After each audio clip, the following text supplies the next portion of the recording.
Hi, I'm Melissa Almanor, and we're here today at 67 Orange, and we're going to enjoy some cocktails. Come inside with me. Hi, Carl, how are Hey, you? how's it going? Good to see you. Nice to see you. Thanks for stopping by. Thank you. So, Carl, when did you open here at 67 Orange? I'm really proud to say this, and it's more also both because of the time and because of the impact. But we're coming up on 14 years. So we opened in December of 2008, and yeah, it'll be 14 years pretty soon. So, what was your inspiration in opening 67 Orange? To be honest, for me, it was a combination of things. I live here in Harlem. I'm proud to say I've lived here in Harlem now for, giving my age away probably, but I've been here for, wow, like 20 plus years. I've lived in Harlem. And it was a neighborhood that I quickly fell in love with. I mean, I grew up in Brooklyn. I went away to college, lived in Connecticut, Puerto Rico, these other places, and then came back to New York, and I moved to Harlem. And I just felt like there was an opportunity to offer something that wasn't here yet. I had discovered the mixology world and craft cocktails, and I thought that it was just this incredible, the artistry, like you had these bartenders who were like chefs, and they were putting together these incredible flavor combinations. And Harlem is about taste, style, character. I felt like I could bring all that together. And then I also wanted to give it sort of like a historical connotation, and so Harlem was known for speakeasies. During Prohibition, there were more speakeasies in Harlem than any other part of the city. There were over 500 at one point. And so it just made sense. The whole craft mixology world was about speakeasies. A lot of the bars downtown that were doing it were speakeasies. So I was like, if I put a speakeasy in Harlem making amazing drinks, like it's gonna hit. And that was why I chose to do it. So, what would you say are the most popular cocktails that you guys serve here? I would say everything we make. No, we have a bunch of great cocktails. I mean, some we've been making for more than 10 years, and they still sell really well. And others that are newer, but our bartenders and are constantly creating and innovating, and so there's always a great drink to try. We like to sort of break them out by type of spirit.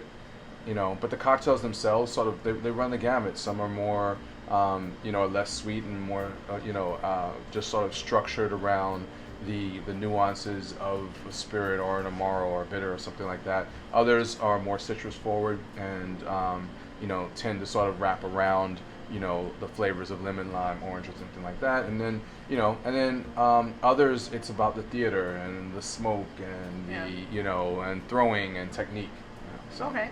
So, what's your favorite cocktail then? Well, I'm actually, it's funny. I think I'm more, and as I get sort of older, I guess, right? Like I'm really, simple in the sense that I like a good, well-made Sazerac. It's a classic cocktail. Okay. And I always with cognac for me. Okay. So I mean, every once in a while I'll do a split base and maybe add a little rye to it or something Okay. like that. But it's about the cognac for me.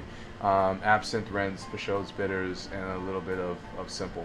Like that is my drink, my go-to drink.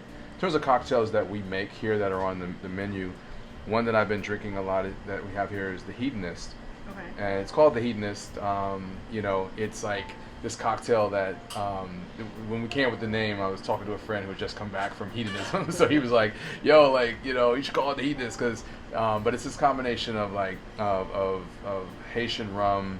It's a Caribbean style cocktail, Okay. so a Caribbean inspired cocktail. So it's Haitian rum. It has a ginger beer that I make. I make a ginger beer called Uncle Waithy's Vincy Brew. My family's from St. Vincent, so you have that Vincy flavor in there, Jamaican curry, and then citrus and some other ingredients. So it just comes together really amazingly, and it's absolutely delicious. That's probably one of my favorites. Another one is the Manhattan After Dark, Okay. and it's one that's been on our menu for probably the entire time. I mean, going way back. So like I said, probably 10 years old. Still one of our top sellers. And it's called the Manhattan After Dark. It's a Manhattan style cocktail, Okay. but smoked with a blend of tobacco and so cigar smoke and wood. And so that's where the After Dark, Manhattan After Dark idea came from.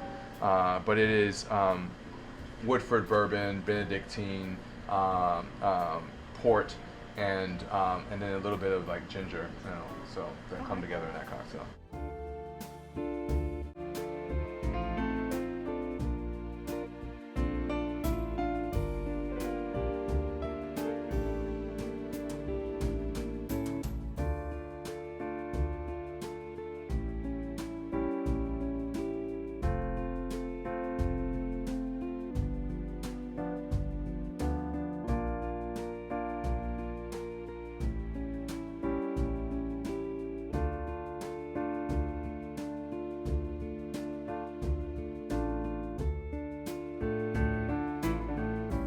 So, are there any other drinks that you recommend? Yeah, I mean, we have a lot of great cocktails, and one of our like most popular ones that's also another great one to try is a cocktail called the Rosa Park, you'll get a chance to try that in a few. So what's super cool here is that we've got a great team. Like the bartender is the star here. If you ever come in, there's one bartender behind the stick, and we've always sort of made it a lot of the experience about that bartender and their craft and what they were doing. The bar is in the center of the room. The room is sort of built around the bar, and so this is one that's just really great theater watching it be made.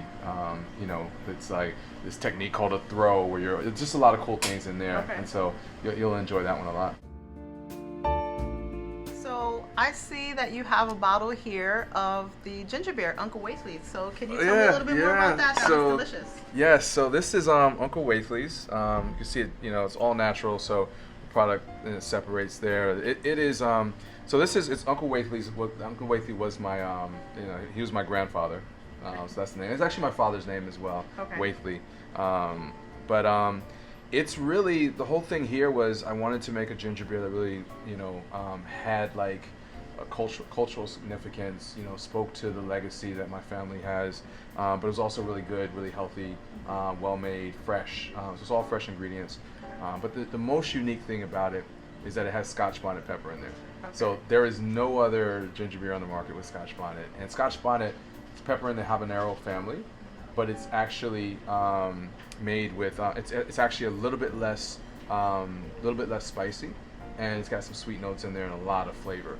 So some of the flavor in this drink is actually generated by the pepper too, not just heat. So it's really delicious. It's in one of the cocktails that you'll taste later, and so yeah. Awesome.